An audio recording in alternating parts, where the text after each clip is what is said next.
beginning of Luke. And just by way of prolegomena, prolegomena is kind of like first things, first introductory remarks that most of Luke chapter 1 is unheard on a Sunday. Essentially, we hear the Annunciation and the Mary parts. We hear the Mary parts, the Annunciation, but the Christians don't ever hear Luke's prologue, and you never hear anything about the birth of John the Baptist to Elizabeth. I mean, that whole story is a beautiful, humorous story, and you never hear it on a Sunday. So let's go ahead and start with prayer. The Lord be with you. And also with you. Let us pray. Almighty God, we give you thanks for the gift of the Holy Scriptures. We pray that by the power of your Holy Spirit, they be transformed from signs on a page to channels of grace into our hearts. We pray all this in Jesus' name. Amen. Amen.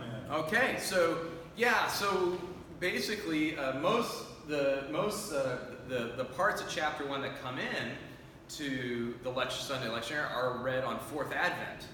So one Fourth Advent, you get the Annunciation of Jesus to Mary, and then another Fourth Advent, you get the visitation of Mary to Elizabeth. So you get kind of two big feasts that we celebrate at other times of the year on the fourth Sunday, but that's it. And then most Christians know the beginning of Luke, as far as most Christians is concerned, is in the days of Emperor Augustus, when Quirinius was governor of Syria. Basically Luke chapter 2, verse 1, in other words, the Christmas story. That's where people think Luke begins. But actually Luke begins like a good Hellenistic writer. So this is kind of from Matthew and what I call Semitic Christianity, and a Christian community that is Jewish Christian in Palestine or Syria, somewhere in there. We move to the world of Hellenistic Christianity, kind of the first generation of Greek Christians to whom Luke is writing, or for whom Luke writes.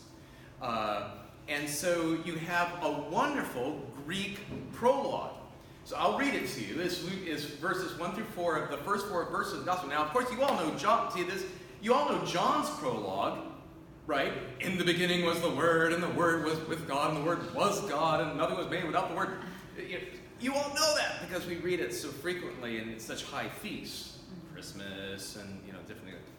But Luke's prologue, it serves a different function. It's not theological. It is in a way, of course, but it really is what Luke is trying to do is telling you the kind of story he's writing, which is he's trying to write history along the lines of Herodotus and Thucydides. That's what he's up to, right? And so what we are introduced to is a Greek world of thought. And so I'll just go ahead and read it out, and then I'll start commenting on it.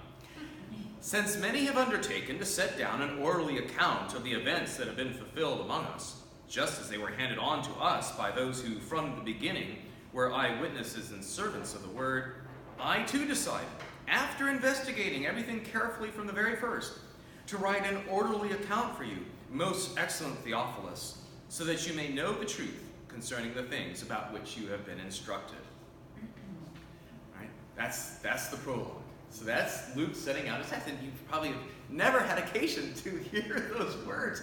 But in many ways, again, they really do set us up for what comes forward. Because then in verse 5, you have a class. What you would have is, again, it's almost like you almost can think of verse 5, what then starts, and then he does it again in chapter 2, where he almost restarts the story in chapter 2. But I think like the Star Wars movies, where the text kind of like moves into kind of moves up the screen. In the days of King Herod of Judea, there was a priest named Zechariah. It's like you have that sense to what Luke is doing. So Luke's prologue makes it clear, I think, that the evangelist's main task was not that Luke's main task, and by analogy, the others, especially Matthew and John, was not to cobble together a story from these spare bits that they had. right? I think in a sense that the idea that, because what Luke is doing, a key phrase here is that he's writing an orderly account. The Greek word for that is diegesis, which is, it's a technical word for the kind of a history, like I'm writing an official history. And, I've investigated, I've spoken to eyewitnesses, I've asked people who were there what happened. And what Luke is indicating by an orderly account is, number one, he had lots of material to choose from. And that's one thing that I think we need to understand, that it's not like, sometimes people think that when they read the Gospels, that's all that happened. That the Gospels are the sum total of every word that fell from the lips of Jesus is recorded. And in a sense, the Gospel is like a stenographer. Can you go back to that part about blessed are the meek? I lost that second clause. Okay, now I'm with you. He rolls it back and says, I'm reading, and he says, can you read that back to me? Oh yeah, you got it. So that's not how it went down, right? It was orally delivered, orally remembered, transmitted, then committed to writing in various sources that are, again, as I've gone over again and again, these various sources which are taking various types of memories of Jesus, sayings of Jesus, deeds, what we would call miracles, but they would call wonders and signs or deeds of Jesus, the places where Jesus ministered, the kind of the narrative of the story, and then, of course, the Passion accounts, the Easter accounts, all these things would be then committed to writing. So, what Luke is kind of intimating here is that, and so one approach to this is to say, is people sometimes think, and then sometimes historians have written, as if they had just like little bits. And then in order to fill in the gaps, they had to invent stuff. The gospel writers kind of invented stuff to make all these fragments cohere into a narrative, cohere into a story that could be told, right? That, in a sense, it's what we call a hermeneutic of suspicion, a hermeneutic of scarcity, that the evangelists did not have much to work with from the tradition, and so they had to invent, they had to make out of whole cloth large sections of their gospel in order to make it have a story that made sense to anybody, right? So what Luke is saying, I'm making an orderly account, as opposed to the disorderly accounts. And by disorderly, I mean all those various documents of different types, right? So you have like if I were to say to you, well, just think about the difference that if we had one book instead of Matthew, Mark, Luke, and John, we had the book of Jesus' sayings, the book of Jesus' miracles, the book of Jesus' passion, and the book of the resurrection. And they were all separate from each other. And the sayings were in no particular order, but simply, they could have been arranged, thinking like an ancient, they could have been arranged from longest to shortest saying. That would be one way. They could be arranged by keywords, which we have in some parts of the Gospels, where you have a keyword that clearly is, okay, these were told together because Jesus used the same word in a couple different sayings, or thematically. That would not be nearly as effective, would it? I mean, the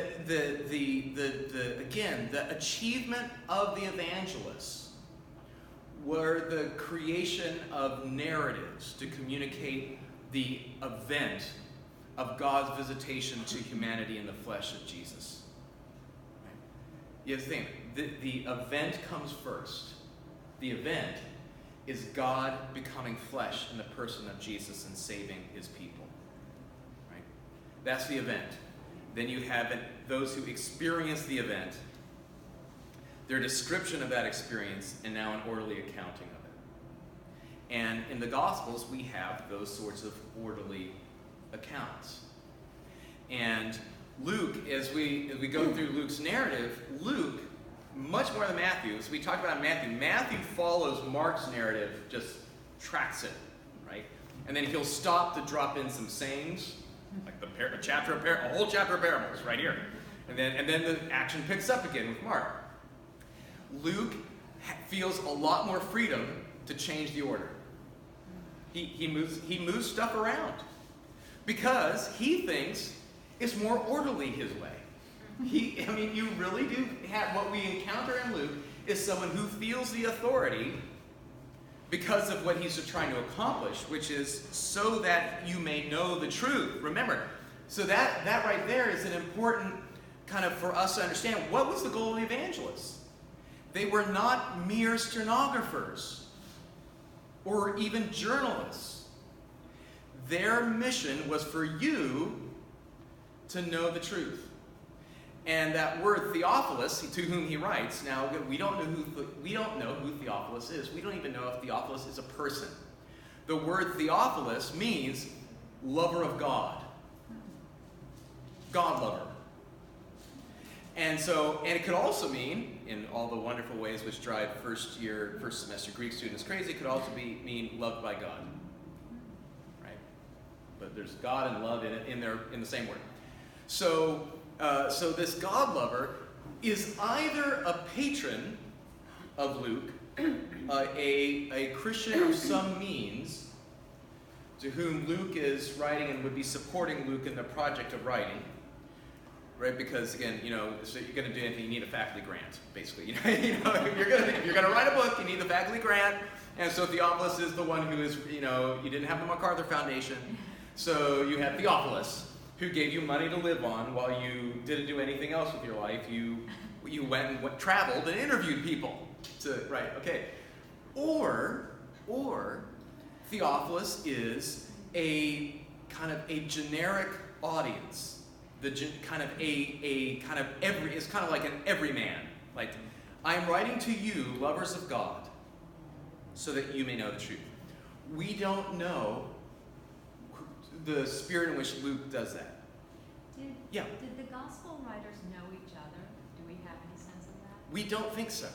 I mean, unless, Levi Matthew and John, the beloved disciple, knew each other at the beginning, but again, they venture off into different traditions. So Mark was not one of the 12, so Mark would have been writing from Peter, right? And so you have Luke, who is generation 1.5 of the church. So he's a disciple of Paul. So that's the other thing that when you start moving into, and again, now you'll probably watch something on the History Channel, which will tell you that all this stuff was written in like the 110s AD, like way late, and was manufactured. That's the whole, they invented all this stuff, 60 years after the fact. But in my view, Matthew the Gospel of Matthew is committed to writing, is committed to writing as opposed to known in the community, in the mid-60s, as things are heating up in Palestine. There's a lot of tension in Palestine. Palestine is a powder keg. It's about to blow.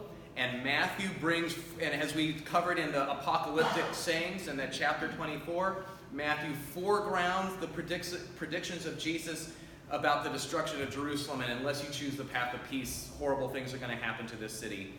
Because in Matthew's milieu, you could sense that something is coming to a breaking point, right? Again, we can feel that with our own culture. You just have to turn on the news, and you feel that like something's got to give here. And so if we feel that, let's not give any less credit to those who came before us. That they were perfectly capable of understanding in 60 AD Palestine and Judea that a crisis was coming with Rome and that it was finally about to come to a head. Okay? So Luke, in my judgment, is written after the destruction of Jerusalem. So in the mid-70s. Just because for me, there are a couple details which are telling in Luke around those apocalyptic, the Matthew chapter 24, the equivalent in Luke has a little detail around when you see, Matthew says when you see, armies coming and, and then flee. Luke has a little detail about when you see ramparts being thrown up against the city. Well, that's precisely what the Romans did, right? So is in those little details like that Matthew doesn't have. Matthew just says there's going to be an attack on the city that'll be devastating to the whole area. Luke has these little details about what actually went down as the Romans built ramparts up to the city and destroyed it. Luke has details about cannibalism and plague in the city that actually occurred during the siege and destruction of the city that Matthew doesn't have. So that is what makes me think that Matthew is a little bit in front of the destruction of the city, and Luke is a little bit after, because he's hearing reports in the ancient world of what happened to Jerusalem. So Luke is writing a little bit later, so that's just another way of saying, Chris, that Luke doesn't know any of these other people. We can always speculate, given that the tradition holds, and I think it's pretty strong, that John and Mary go off to Ephesus. That John takes Mary to Ephesus, and Mary dies in Ephesus, and John, the beloved disciple, lives into his 80s there in Ephesus. It's conceivable that because Luke has a lot of detail around the nativity, that, basically those of us who are in the more, I don't know what kind of camp you call it, basically we feel that Mary could be the only source. That this is, that those details about the nativity could only be coming from Mary or someone very close to her. Could have been the beloved disciple. Mary could have told the beloved disciple her story, and etc. But it's got to be coming from a source that's from the inside of those experiences. Right? So basically, again, what I'm saying is that Luke, as well as Matthew, as well in a sense as Mark, definitely in this as John, who is a lot later than Luke even, in terms of being committed to writing. Important difference. Right? Of course, let me underline this. The gospel predates the gospels. Are we all in agreement that the gospel predates the committing to writing of the gospels? Paul says, I brought you a gospel to the Corinthians, right? It's not like he brought them Matthew, Mark, Luke, and John. He brought them the news that God had defeated death in Jesus Christ. That's the gospel. That comes first. These come later. But, and so Luke is choosing from what he's got. And we have to assume that so did Matthew. So, in a sense, to a certain degree did Mark. Certainly John chose. And John did a big choosing. He organized his gospel, which we'll cover later when we do John, in a totally different way, which is beautiful, but totally different from the first three. Okay, so in a sense, it was to make, for Luke, it was what he is attempting to do is make all these things theologically coherent. That's his goal. Theological coherence in order that you may believe the truth and understand it. And he is telling you that which is most important for understanding God's achievement in Jesus Messiah. So, for me, that's tantalizing that there's so much more out there, right? Jesus spends 3 years with the 12, more or less. And, I could spend three weeks with you, and if you transcribe your conversations, it'd be more than what's in these documents, right? So there's a whole lot more. And as I preached at our Mass for the St. Mary the Virgin on Thursday, they say that 10% of or that only 10% of communication is the words, the other 90% is body language. So that Jesus, he clearly was somebody that people came to like moths to the light. He was clearly magnetic, and positively or negatively. The Pharisees and the demonic came to him. That which was truly evil, that which humanly opposed his mission, right? In some ways for the best possible reasons, for the Pharisees. They felt they had a plan for Judea, and they were following God's plan. But everybody was drawn to him. Why? It wasn't, I think, because he was handing out some tracts of his sayings. Here, I'd like you to read this and come back to me. Could you read this and come back? That wasn't what he was doing. that the other 90% is what drew people to Jesus. It was the way he was with people that drew people to be in his presence. And we don't have any way of really, we can infer, we can imagine, and that's the goal of a spiritual imagination, the Ignatian for a way of spirituality where there's a discipline about taking a gospel passage and imagining the details and putting yourself in it. The Ignatian spirituality and gospel and kind of biblical style of biblical exegesis and devotion counts on the other 90% being there, but the only access is through prayer and imagination. Right? So there's a whole bunch there beyond the words that we have. And so again, Luke's prologue places the book in the world of serious Hellenistic writing. He wants this book to be taken seriously by Greek readers. So he starts with his prologue in order to kind of establish some credibility. I did some research. I investigated. I put it in an orderly way. So this isn't some folk tale. Again, he's speaking to Greeks. This isn't some folk tale from a Galilean backwater. This is something that you, as a Greek living even in the metropolis of Rome, ought to pay attention to. This is something you need to hear. You need to stop what you're doing and pay attention to the story I'm about to tell you, because it changes everything. Okay? So that's part of what he's doing. It's like, stop what you're doing. So that's a word I think that could come to us as modern Americans. That despite our technological advance and all the power which we wield, not unlike Rome, right? That we need to stop what we're doing and pay attention to this story, that this is a story that changes the meaning of life itself. And it doesn't matter how sophisticated you are, this is something that you need to pay, and the fact that it happened a long time ago in a land far, far away, that doesn't mean it doesn't apply to you. This applies to you. And I think that for Luke, that's the great gift of Luke's gospel for us as the church in this modern world in which we live, is that this is a gospel that deliberately makes the claim that this is not just a Jewish story. This is not just a Galilean story.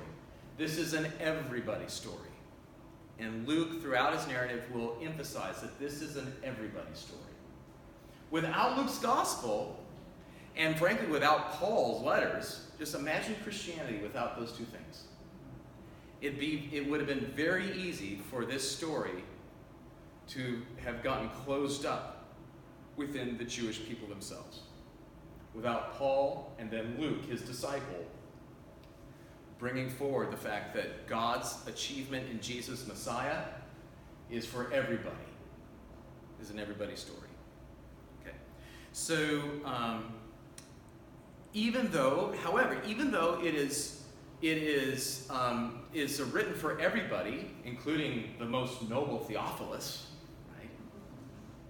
right? Like most noble Nicholas, it's for you too, right? It's for you. You should pay attention. But even despite all that, it is still a story that is rooted in the Jewish world of Jesus, which you get just in verse 5. That's the whole thing. In the days of King Herod of Judea. So after he kind of makes this claim, like, I'm telling you a world story, most noble Theophilus, and I've done all the things that, all my Greek due diligence, in getting an orderly account together for you. This is happening. By the way, this all starts out in Judea. So Luke's story is one in which, if you think about the beauty of Luke's writing is this thematically just connected, A to Z, right? It's just all connected. And so if you think about the Ascension narrative, or the Ascension story, where Jesus in Acts chapter 1, I think it's verse 8, you will be my witnesses to Jerusalem, Judea, Samaria, and to the uttermost ends of the earth. It starts small in Jerusalem, and then expands. And so he begins his whole narrative, chapter 1, verse 5, after the introduction, is in this little place called Judea. It's almost as if the camera, the lens, hones, and pretty soon, so it starts out with, so King Herod of Judea, oh, this is a royal story. Oh, I get it. There was a priest named Zechariah. Okay, a little bit off of the palace, but at least we're in a place where important, it must be about important things. There was a priest named Zechariah who belonged to the priestly order of Abijah. Now, who on earth is Abijah? I mean, that is tribal, right? I mean, it's like we are getting down into ethnicity here. You got to know this Old Testament story about Abijah, whoever that is. His wife was a descendant of Aaron. This is something that is deeply rooted in Israel's history, right? All these subtle things that he does. And her name was Elizabeth. Both of them were righteous before God, living blamelessly according to all the commandments and regulations of the Lord. So again, he tells this grand sweeping narrative, then the King Herod of Judea, but ultimately, like any good story, it starts out with two people, right? Here's this elderly couple, right? And we're going to start out here. By the way, that should remind us of Abraham and Sarah. A world story, right? Genesis 1, it's a world story for sure. And then by chapter 12, it just telescopes all the way down into this one couple. Elderly couple, childless couple. And here we are again. So Luke is going to bring out all those continuities with the story of Israel. Even as he tells a world story, it's also an Israel story. And the way in which Luke just beautifully and subtly does that throughout his whole narrative is one of his great gifts to Western civilization and to Christians in particular. That he really dances on the edge of that balance of between world story and ethnic story. He makes them connect. What a beautiful achievement, right? What a beautiful achievement. It's like when, again, I try to put it into the world in which we live. It's like when an ethnic novel or a novel from a particular time, or like The Kite Runner, right? So something that comes out of a very particular ethnic locale and milieu breaks out and becomes a world story. That's what Luke is saying. Is in a sense that's where you have both the particular, but it speaks to the universal. That's what Luke is saying the story of Jesus does. It's a very particular story. It's an Israel story, but it applies to everybody. And even though it applies to everybody, it's still very much about Israel. Both things are true, and both inform the other. Also, Luke, in his introduction, locates himself within a chain of transmission. It's very subtle. So let me read. He says, since many have undertaken to set down an orderly account of the events that have been fulfilled amongst us, just as they were handed on to us by those who from the beginning were eyewitnesses and servants of the word, I too decided, etc., etc. So basically, Luke is in a sense 3 degrees away from the event. You have eyewitnesses. Says there were eyewitnesses of these things, which, by the way, makes a claim that this happened in history. That this isn't just like a spiritual insight. That this happened in history with real people in a real place. And he's about to tell us Judea, right? He anchors it there. But so there are eyewitnesses. Then you have many writing. And again, that's this tantalizing clue that there were lots of source scrolls out there. And and sometimes I think, again, and I've spoken about this before, I'll keep doing it, because the History Channel, Discovery Channel keep on, spreading their, stuff. It's family program. So, but they talk about the definite article Q document, as if it was a thing. Like there's this thing called Q that Matthew and Luke had. We have to understand that is, even the most responsible scholars, that is a hypothetical reconstruction. It's just a way of talking about the fact that they have something in their hands that Mark didn't. And what Luke seems to intimate is that by the 70s AD, there were lots of those things. There were lots of source scrolls. There were lots of things with sayings on them, with deeds on them, with passion narratives, that he had lots to choose from. Many. He says many. Not just, I had a few. He doesn't say, since a few have undertaken to set down in order. He said many. Evidently, lots of people were trying to do this at the time that Luke is writing. There's, again, as I made the analogy before, it's like when the World War II generation really started dying off in our nation, that Saving Private Ryan and those other movies start coming out. Because like, oh my gosh, these guys are dying, Band of Brothers, we need to get their stories down and let's remember them. And that there is something about, in 80, 70, you can kind of do the math, and between the destruction of Jerusalem and the death of probably Generation 1, those of Generation 1 who managed to live a natural life, many were martyred, of course, before then, but that prompted many to start writing stuff down, to transmit this, hand it on to another generation, to all the Theophiluses of the church and the world. Right? So many are writing, and then Luke's orderly account. And so, as I mentioned before, thus you have a willingness to rearrange some aspects of the Markan narrative, because Luke feels he's got stuff that Mark didn't. So he's going to rearrange Mark's. Again, in Luke's narrative, the concern with place names, really non-existent. Again, why? Because Luke is writing to a Greek audience 40 years on from the event. They don't need to know the name of the village.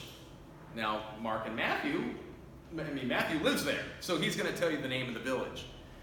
Luke, he has this wonderful phrase, whereas Mark has immediately, Luke has in a certain village. It's like, we don't dwell on details. It's like, it was somewhere in East Texas, okay? That's all you need to know. You don't need to know if it was Atlanta or Marshall. You don't need to know that. It's in Nacogdoches, it's a certain village out there, somewhere in East Texas in the Piney Woods.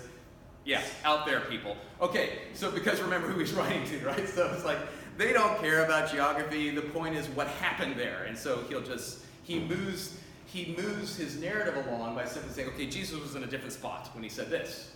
And then he was in a different spot when he said this. So Jesus is moving, and then he'll track the big things, like the journey from Galilee to Jericho and out to Samaria. He'll track that stuff, but the villages aren't his concern. That would be a detail, as a good writer, for his audience, those would be details that would distract. Those would be distracting details. He feels geography for his audience at that point is a distracting detail. You need to know what Jesus said when he was there. We're going to move on to that. He's very focused in what he seeks to accomplish. Again, this is not journalism. This is not stenography. This is not a travel journal. Right? We went to such and such a place and we had this to eat. And then people were rude there. And we left, that's not what this is about. Right? This is about Jesus and what he was doing there. And again, as the goal, it says, so you may know the truth concerning about the things that you've been instructed. The idea here is to create a firm assurance in Theophilus. That is a faith that goes beyond mere understanding, goes beyond mere coherence. Like, in a sense, I get that there's a narrative from A to Z. But what Luke is attempting to create in Theophilus is a transformative encounter with this story. Right? A transformative encounter. That's his goal.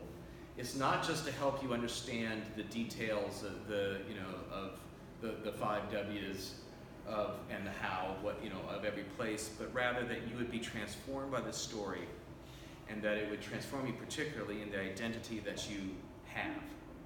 The identity as a Gentile, that you are now part of the people of God. That's what Luke wants to create. is a transformation of one's identity. That you are no longer those other peoples, that this Jewish story is that you've been included in this story of God's people. Right? You've been grafted in somehow, and you're going to find out how.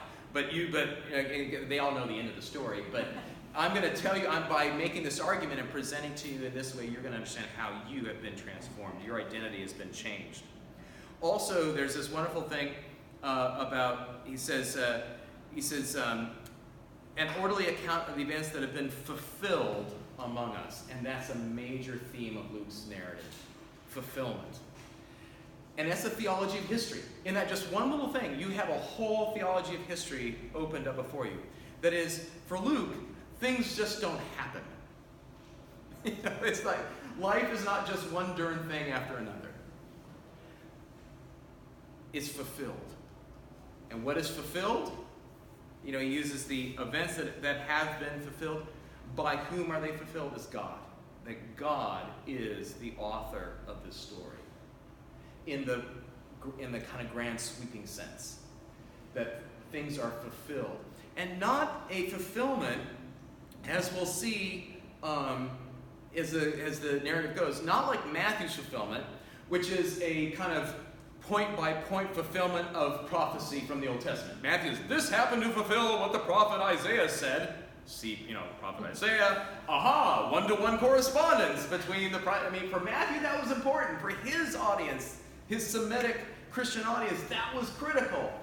But for Luke's Greeks, they don't know Isaiah from Adam, right? They just like, whatever, right? You have to understand that they have a different relationship to what we would call, this part when they're this part of the Bible. They have a different relationship to it. Now, Luke wants them to have a relationship to it, but he understands that their identity needs to be changed before they would ever find that interesting, right? Think about it. And I actually said this to a New Testament professor, and I said it wryly, but he got the point. He was half amused, half irritated. I did that to many of my professors. Anyway, and mostly irritated. But I said to him, I said, if Jesus is not, and he was teaching New Testament, I said, if Jesus is not the risen Savior of the world, then why should we care about a narrative about this nomadic tent people living in the sand? What? We should be reading the Greeks and Romans, people who did great things, like the founding fathers of our nation, who wanted to do great things. They weren't as interested in the Old Testament. They were interested in the Greeks and Romans. They read Herodotus, they read Thucydides, they read Cicero, they read all these authors because for them, that's who they were trying to emulate. George Washington, James Madison, that's who they wanted to be. They wanted to found a new republic. You read who you want to become. You read who you want to become. And so if you read the scriptures, I hope is because you have a desire to become a part of God's people for whom this is the story. If you want to become someone else other than God's people, then don't waste your time with this book. It won't lead to success. Right? This book will not help you win friends and influence people. Right? The opposite. You would be much better off reading Franklin Covey or someone else like that, right? Or going to those motivational, or with the guy with the big teeth. Who is that? He's tall with the big teeth. Tony Robbins. It's like, go to his stuff. Listen to him. He will help you if that's what you want to do. But read who you want to become. So here, here's a handy guidance. I know you all are readers. Maybe however long, say, how long do I spend reading other kinds of fiction, right? Or how many other kinds of literature? And then maybe just tithe the time to biblical studies. If you spend an hour reading the latest, New York Times bestseller, maybe spend, a little more than time. Spend 10 minutes for every hour. Put the book down, set a timer, put the book down, and read your story. Yeah, it's just I'm just a priest, so I don't know. What do I know? Anyway, so, and I'm paid to say that stuff. Anyway, so, in Luke, Events fulfill a plan of salvation. And again, I remember where I was when I got off on that bird walk. So, not in the way of Matthew, but in that events are fulfilled more from the view of providence, of a plan that has been working itself out from the creation of the world. And when we get to Jesus's genealogy, which Luke delays, Matthew gives you the genealogy right out of the gate, and he starts it with who? Abraham. Luke is going to give you the genealogy in chapter 3 because that's not a good way to start a story with begat. I mean, who starts a story that way? No good Greek writer would start a story with all those Hebrew begats. But he saves it for chapter 3 because he feels you ought to know it. But he starts his genealogy with no one other than Adam. Right?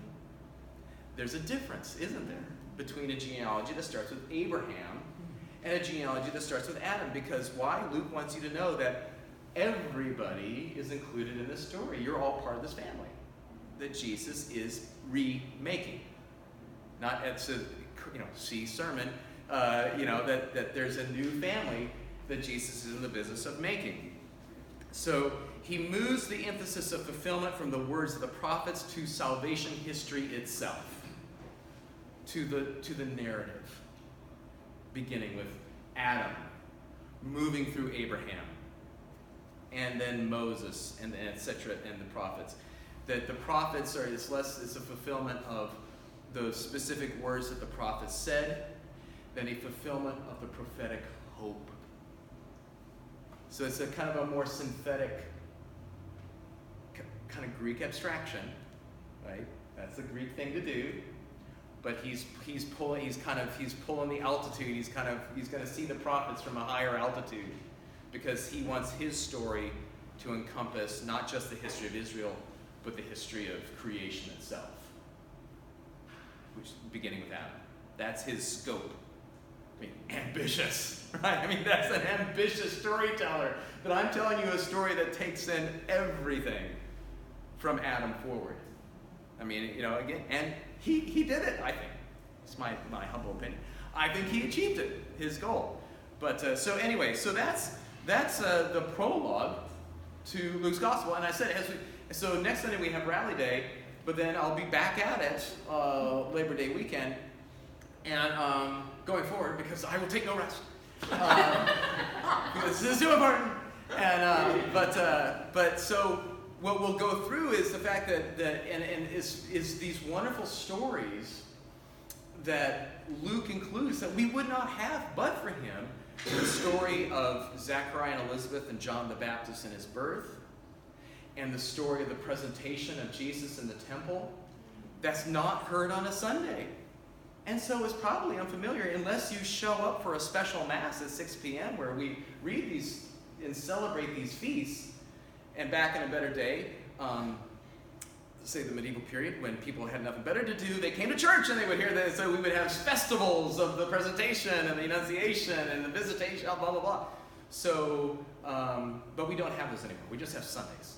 So, but what I hope to do is over the next few weeks as we move through these stories, because I never get to preach on these, and they're so delightful, so warm, so human, and so grace-filled, and funny in some spots, that I hope that we can kind of enrich your kind of, because we're finishing up Luke's year, right?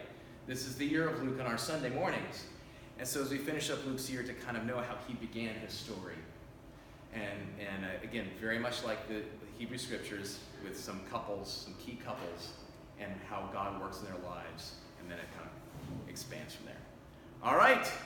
I'll see you in the big room. Yes, Rob.